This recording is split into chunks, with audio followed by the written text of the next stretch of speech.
Xin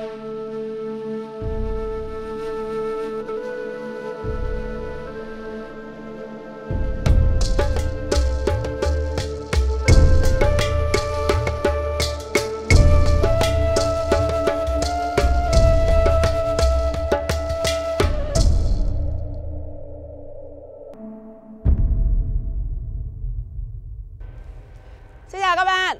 Một ngày mới bắt đầu và Phan Anh lại bắt đầu một cuộc hành trình mới. Ngày hôm nay thì Phan Anh đang có mặt tại Mộc Châu. Nơi đây là vùng cao nguyên nổi tiếng với vùng nguyên liệu trồng rau rất là ngon. Và điểm đến tiếp theo sẽ là một hợp tác xã trồng rau.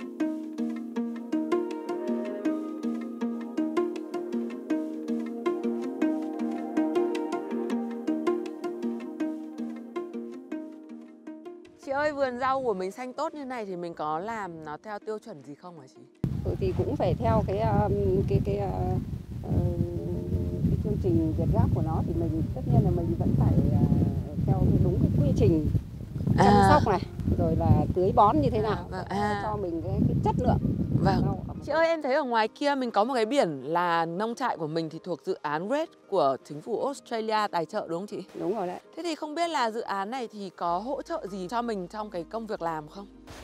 Có, thì tất nhiên nó cũng rất là được nhiều. Về cái phần tưới tiêu này là người ta đã hỗ trợ cho mình, và người ta sẽ cài đặt cho mình vào cái phần mềm và nó vào cái điện thoại ấy. À, chính là điện thoại của mình hả chị? Ồ, em xem nào. À, có thể điều khiển được luôn ạ. Nếu mà thời tiết mà nó ẩm ẩm thì mình chỉ tưới độ tầm khoảng 20 phút. Nếu mà thời tiết mà nó hanh khô thì mình có thể tưới đến 40 phút. Cái nước ấy thì nó đảm bảo, cho nên là nó cho mình cái chất lượng nó rất là ngọt, nó giòn. Nó ngọt lắm, mà nó xanh như kiểu nó xanh theo kiểu nó xanh non, nó xanh đủ nước, đủ chất ấy. Chồng thì ông bảo thế này thì còn nói gì nữa. Vợ thì đương nhiên là lại được có thời gian lại rảnh rỗi, còn đi giao lưu bóng rồi thì người múa của bản ấy. Nhiều lúc cũng được tham gia, bởi vì là cái thời gian nó cho phép mình. Thì ông chồng ông cũng ok, còn cái này tôi cũng làm được cho bà được thêm được bao nhiêu cái thời gian thì bà có thể bà để đấy. Bên cạnh những ruộng rau bắp cải được trồng theo công nghệ cao thì hợp tác xã Dũng Tiến còn có cả một mô hình trồng dâu tây cũng ứng dụng công nghệ cao nữa. Và Phan Anh thì rất là ngạc nhiên, không biết là dâu tây trồng công nghệ thì nó sẽ khác như nào. Nên bây giờ thì mình sẽ đi vào trong để cùng tìm hiểu. Vườn dâu đang nhiều hoa nhiều quả quá anh nhỉ? Rồi. Anh đang làm gì đấy hả? Anh đang đi tỉa lá với kiểm tra trên dâu có sâu bệnh gì không. À, tức là mình sẽ phải tự kiểm cái tra. lá này là mình chỉ để một cây này là khoảng 5 lá đến 7 lá thôi. Và phải lật lên để xem có phấn trắng rồi bọ dày. À, thế hả? Vâng, thế cái giống dâu này là giống dâu gì ạ? Dâu này là giống dâu giống dâu ngọt, giống dâu của Nhật, giống Hana. À, quả của nó hình vuông. Đấy, nó đây chính là cái dâu vuông đây đúng không ạ? Ô, chín đỏ đẹp quá. Mà quả nó rất là ngọt. Vâng, thế mình trồng trong nhà kính, nhà lưới như thế này thì cái công nghệ nó có khác gì không anh? Khác rất nhiều chứ em. Từ lúc dự án của Úc đấy, dạ vâng, hỗ trợ cho cái nhà màng này thì mình sản xuất những cái dâu tây này thì trong nhà màng thì đem lại hiệu quả rất là cao, vì nó không bị sương gió này, nó không bị sâu bệnh này. Và nó lại phát triển rất là tốt. Anh ơi, thế ngoài cái hệ thống nhà màng này ra thì mình có phải ứng dụng cái công nghệ nào để cho cái việc trồng dâu này nó hiệu quả không ạ? Có chứ. Chương trình của dự án GET đã cho anh hệ thống tưới thông minh này, thì cái bộ này nó sẽ đo được nhiệt độ của đất này. Đây là như cái này này. Nó là mình cắm vào đây mình đo độ ẩm của đất này. Hay quá. Đấy, còn cái hệ thống này là nó đo ánh sáng này. Và nhiệt độ không khí. Ồ, hiện đại quá. Nhiệt độ của không khí hiện nay là đang 14 độ 7. Độ ẩm của đất là đang ẩm 100 độ thì ta không cần tưới. Nếu mà chẳng hạn khi độ ẩm nó khoảng 50% thì ta có thể là ta lại sử dụng bằng hệ thống tưới tự động này. Bật lên là cổng 1 đã mở, rất là thuận tiện. Và rất là mình kiểm soát được. Đấy, cái dâu này của hộ nhà Hồ Hương, nhà bạn Nhân, đây là người dân tộc Dao cùng làm trong hợp tác xã. Hương ơi, mình làm ở đây thì mình có thấy là những cái công nghệ mà được áp dụng vào đây nó có khó không? Công nghệ tiên tiến thì mình mới sử dụng thì mình cũng chưa biết gì nhiều, nhưng mà sau một thời gian thì được chú Dũng hướng dẫn thì bọn em dùng thì cảm thấy là rất thuận tiện, có nhiều thời gian cho bản thân và gia đình hơn. Và ngoài ra thì bọn em còn có thời gian buổi chiều em vẫn có thể đi thể thao, bóng chuyền. Bảo sao trông rất là trẻ, rất là xinh. Cảm ơn em rất nhiều. Chưa bao giờ mà cái trải nghiệm của Phan Anh tại Mộc Châu lại thú vị đến như vậy. vừa rất là gần gũi với thiên nhiên, vừa tìm hiểu về nông nghiệp này, công nghệ cao này, và lại được nếm dâu tại vườn như này nữa. Bây giờ thì Phan Anh đã tràn ngập năng lượng để tiếp tục một cuộc hành trình mới.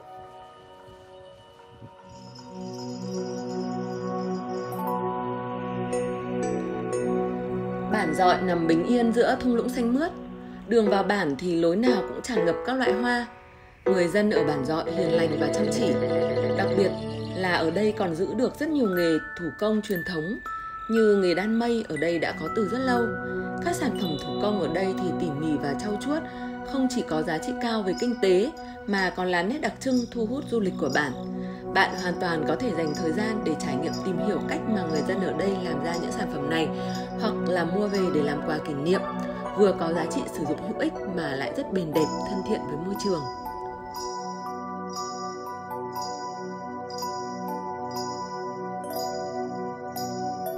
Những khung cửi dệt thủ công cũng là một trong những nét thu hút rất đặc biệt đối với khách du lịch ở nơi đây.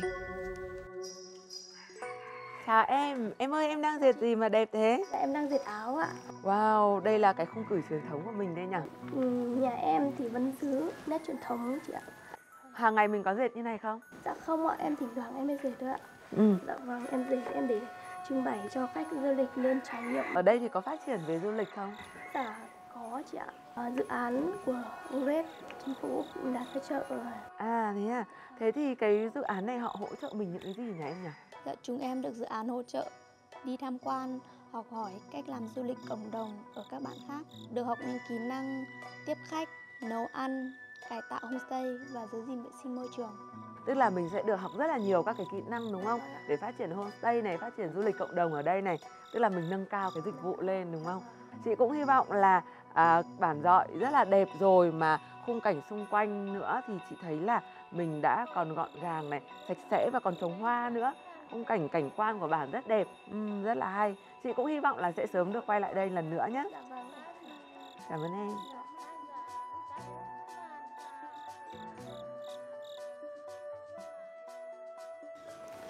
Vậy là đã kết thúc một ngày dài với rất là nhiều những cái trải nghiệm thú vị tại Mộc Châu. Thời tiết thì đã trở lạnh và nhiệt độ xuống khá là thấp. Phan Anh đang rất là lạnh và mệt. Giờ thì chỉ muốn có một chỗ nào thật là ấm áp để nghỉ chân thôi. Và điểm dừng chân tối ngày hôm nay của Phan Anh chính là homestay Hà Quyết tại bản Dọi. Anh ơi, em là khách có đặt phòng ở homestay của mình ạ. Vâng, chào anh là Quyết, chủ homestay đấy. À vâng, chào anh ạ. Dạ. Gia đình. Vâng. Mời em sẽ xuống phòng bên dưới mà em đã đặt rồi. À vâng, phòng là ở dưới kia ạ. Dạ, vâng. Homestay Hà Quyết rất xinh xắn và thân thiện. Ngôi nhà gỗ nhỏ nhắn ấm cúng này còn thơm mùi gỗ, khiến mình có thể ngủ một giấc thật ngon để sẵn sàng cho ngày hôm sau khám phá đồi chè hữu cơ ở Pa Khen. Xin chào các bạn, mình là Phan Anh ở xứ sở sương mù. Ngày hôm nay thì mình đang có mặt tại Mộc Châu và đang được thưởng thức đặc sản ở nơi đây chính là một không khí mù sương với tầm nhìn dưới 10 mét. Tất cả xung quanh mình đều là màu trắng. Không khí thì cực kỳ là lạnh và cảm giác được đi xe máy giữa cái trời mù sương như này vừa có một chút gì đấy hơi sợ một chút nhưng mà cũng cực kỳ là thích. Và đi cùng mình chính là A Tủa. Xin chào các bạn, mình là A Tủa đây. Wow, đây là đồi chè nè. Đây lần đầu tiên của bản mình đây. Lần đầu tiên được nhìn thấy đồi chè trong sương mù các bạn ạ.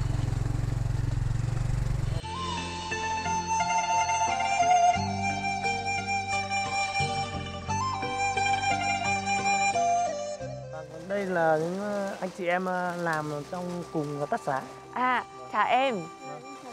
Em giới thiệu với chị, đây là vợ em. À, chào vợ Tủa nhá. Mọi người làm việc hăng say quá nhở.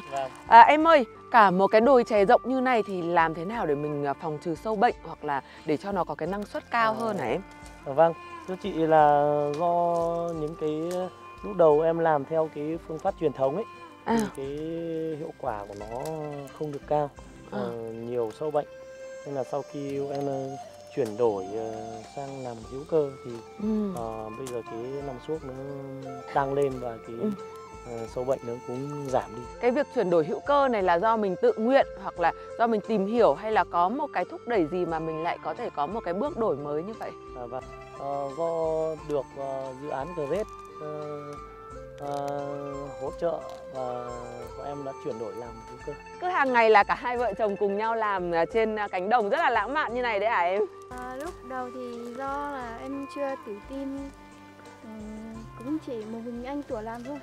Em bây giờ được công ty hướng dẫn và đào tạo nên em ra ngoài cảm thấy tự tin hơn, và bây giờ cả hai vợ chồng cùng chia sẻ cùng làm. Vợ bây giờ cũng hiểu mà cũng chia sẻ cùng chồng thì cũng bớt đi số vất vả. Công việc nó sẽ nhẹ nhàng hơn, có thời gian dành cho nhau, dành cho gia đình hơn đúng không? Cùng làm một cái lá trà này thì trước đây chị thấy rằng là cái trà Mộc Châu của mình ý chỉ làm truyền thống là sao lên, làm trà mạn thôi. Thì không biết là bây giờ nó đã có những cái sản phẩm gì mới chưa? Vì là năng suất thì cũng đã tăng lên rồi, nhiều người biết đến hơn rồi. Mình có cái gì đổi mới không em? Chè hữu cơ của em thì được công ty bao tiêu và chế biến thành nhiều loại sản phẩm như là chè matcha, latte. Tức là có cả bột trà xanh kiểu Nhật Bản rồi đúng không? Bột trà xanh nghiền chứ không phải là cái lá trà mà mình sao lên làm trà mạn nữa. Rất là hay.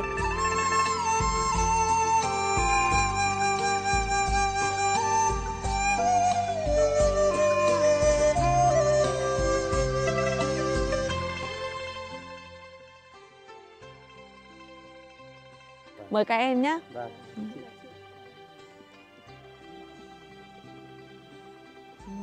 Rất ngon.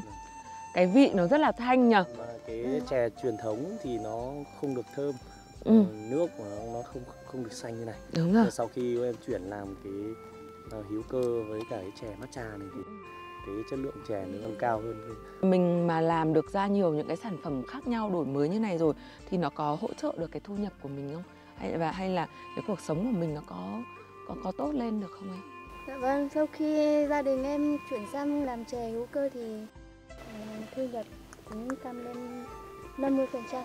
Thế cơ à, thế thì mừng cho gia đình quá nhỉ em nhờ. Em cũng đã làm được 3 năm chè hữu cơ và cũng đã mua được cái xe. Mua được ô tô rồi cơ đấy. Ôi, chúc mừng hai vợ chồng nhá. Tiến tới và em cũng kết hợp làm cái mận hữu cơ. Làm được thế thì tốt quá. Mận Mộc Châu thì quá nổi tiếng rồi. Giờ mà lại làm được cả hữu cơ nữa thì chị hy vọng là cái đấy nó cũng không chỉ là cái giá trị về kinh tế nông nghiệp mà nó sẽ hỗ trợ cái du lịch rất là nhiều.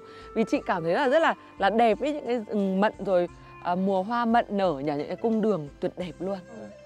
Năm nào em cũng tham gia cái giải chạy marathon của huyện Mộc Châu mình. Ô thế cơ à? Chị lại tưởng là chỉ là chạy vui vui thôi, không nghĩ là em lại tham gia cả giải chạy. Cái chạy đấy là do em tật cũng phải phụ thuộc vào thời tiết ủng hộ thì em sẽ có thể chạy từ 7 đến 30 cây. Như này mà tổ chức những cái giải chạy marathon là rất là thu hút đấy.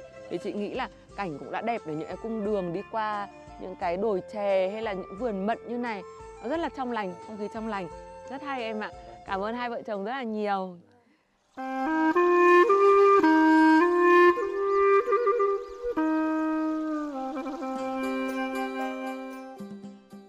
Đây là một chiến lợi phẩm mà Phan Anh đã thu hoạch tại ruộng bắp cải của hợp tác xã Dũng Tiến. Bây giờ thì Phan Anh sẽ thử dùng những cái sản vật địa phương của Mộc Châu này làm thử một món rất là ngon nha. Món ngày hôm nay của Phan Anh sẽ hướng dẫn các bạn chính là món gà nướng trộn bắp cải ngũ sắc. Bây giờ thì chúng mình sẽ làm thử nhá.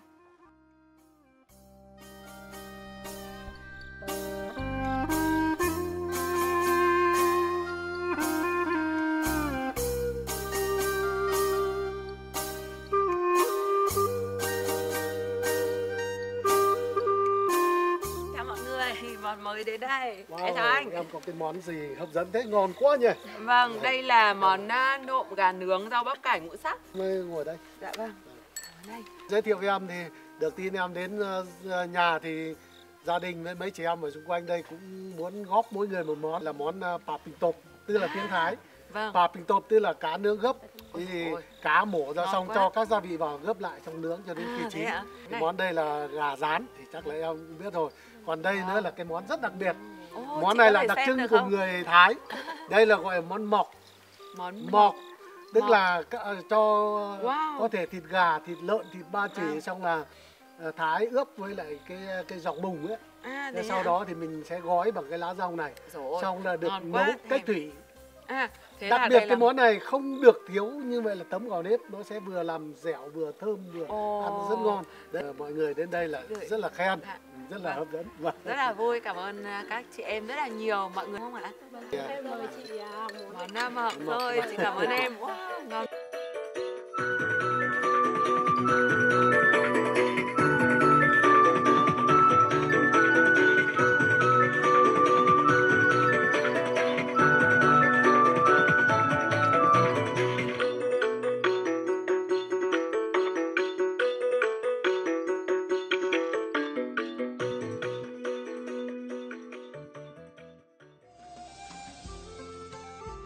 Em chào anh.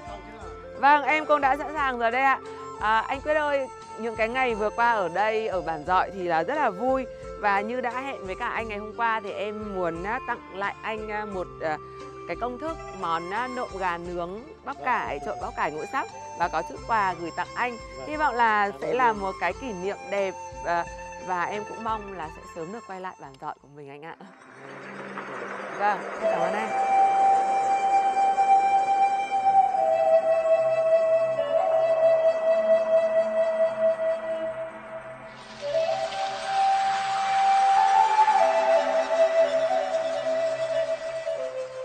Chào Phương, đợi chị lâu chưa? Chào chị ạ.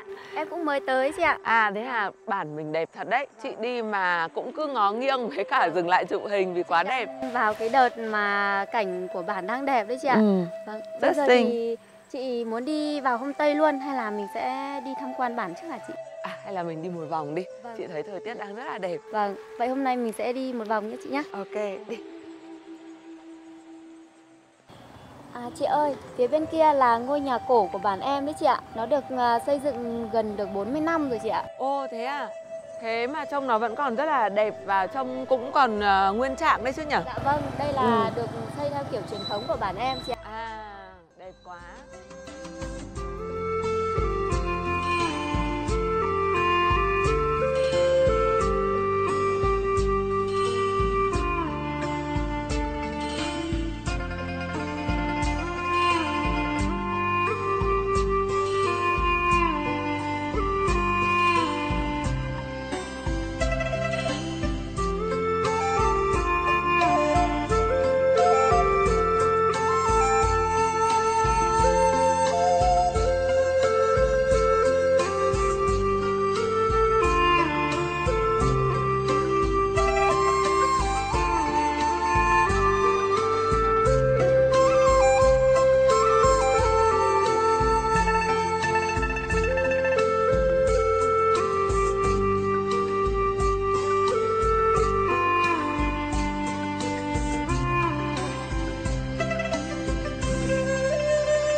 Chào em. Giới thiệu với chị, đây là chị Phan Anh đến thăm homestay của mình chị ạ. Chào Tươi. Em vui quá được đón chị tại vườn rau của nhà em. Ở bản mình có nhiều homestay nhưng không hả em?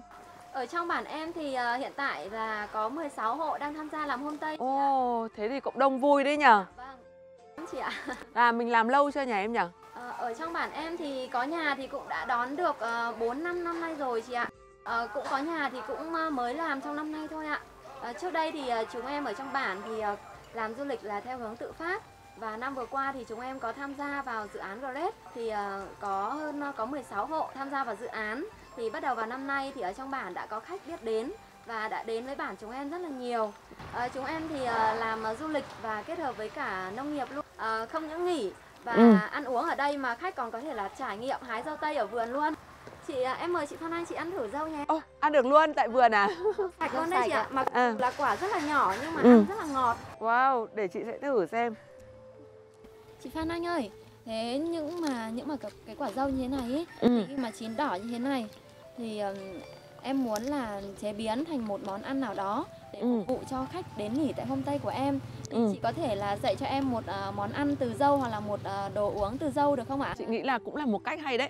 Có thể làm ra những cái món ngon phục vụ mọi người. Hay là bây giờ mình vào mình làm thử một món đi.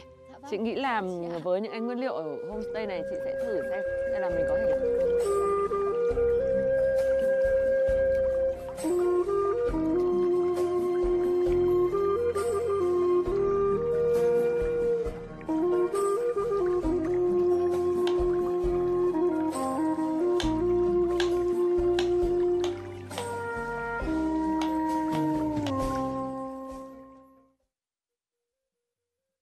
Thế là mình đã nấu xong được cái phần thành phẩm rồi đây em này. Đây sẽ là hộp sốt dâu. Mình có thể gọi là syrup tươi hoặc là sốt tươi nhá. Mình đã nấu được từ dâu của chính vườn nhà mình này. Với là chanh leo vàng của Mộc Châu. Nó sẽ rất là sánh ngon và quan trọng là cái màu đỏ nó giữ rất là đẹp như này. Mọi người có thể thử này.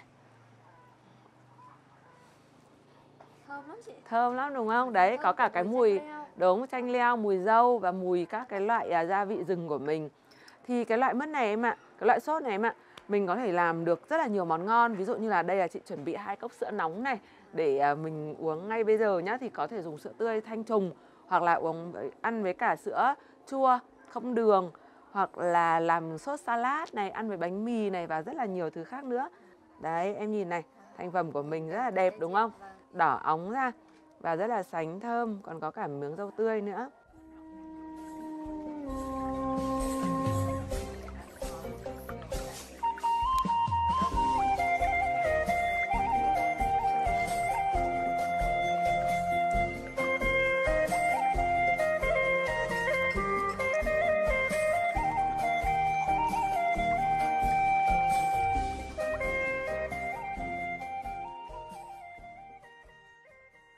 Phan Anh đang trên đường đi tới bản Tà Số, là điểm dừng chân cuối cùng trong hành trình trải nghiệm Sơn La lần này. Các bản mà Phan Anh đã đi qua vừa rồi thì hầu hết là những cộng đồng người Thái và người Mường. Còn bản Tà Số này lại là nơi sinh sống của người Mông. Đặc trưng của người Mông là rất là thích sống trên núi cao, nên là bản này ở tận độ cao hơn 2.000 mét so với nước biển. Đón tiếp mình vào một chiều tà mù sương trên núi cao treo leo là không khí ấm áp của bếp lửa, của những người phụ nữ dân tộc Mông đang thêu váy áo, và đặc biệt là điệu khèn đón khách của những người đàn ông dân tộc Mông của bản Tà Số. Điệu khèn đón khách này là điệu khèn chào mừng đặc biệt mà gia chủ nơi đây dành đón khách quý. Đây là điệu khèn rất khó, thường phải luyện tập từ 4 đến 7 năm mới có thể chơi khèn một cách thuần thục. Vì vậy, nếu một lần ghé thăm nơi đây, được đón tiếp bằng điệu khèn này thì bạn chính là khách quý rồi đấy.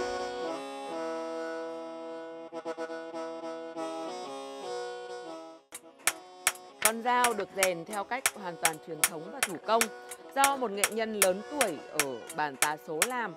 Ông là nghệ nhân A Sự. Chào ông ạ. Ông đang rèn dao gì đấy hả ông? Dao này á? À, chính là con dao con đang cầm đây đúng không ạ? Vâng.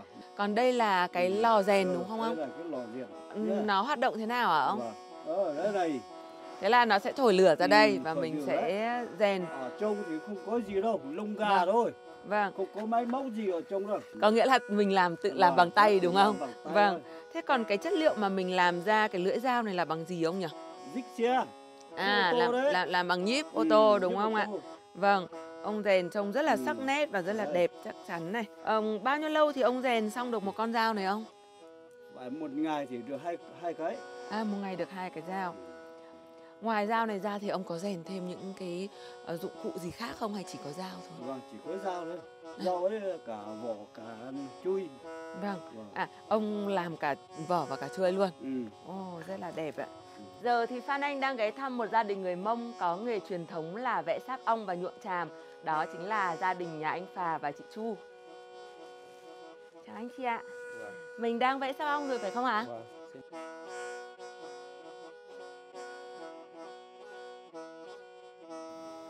Cái nghề vẽ sáp ong này thì đã có lâu chưa hả anh? Có rất lâu rồi, từ thời các ông cụ từ đời nào về rồi. Là giữ từ đời nào đời này truyền cho đời khác, là cứ vẽ là con gái thì 14-15 tuổi là sẽ dạy trong 4-5 ngày là biết vẽ. Thế cái nghề truyền thống này lâu đời như thế thì đến bây giờ nó có còn được giữ không hả anh? Nó mai một đi, xong rồi bây giờ là vẫn còn giữ lại, có dự án thì vẫn còn khởi công lại ạ. Dự án đấy là dự án GDS của Úc tài trợ. Chị Chu có thể dạy em thử vẽ được không?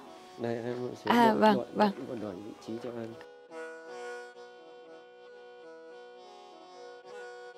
Mình sẽ nhúng. Tay phải vì em lại thuận tay trái. Rất là đặc biệt. Hoàn toàn không giống việc mình cầm một cây bút các bạn ạ.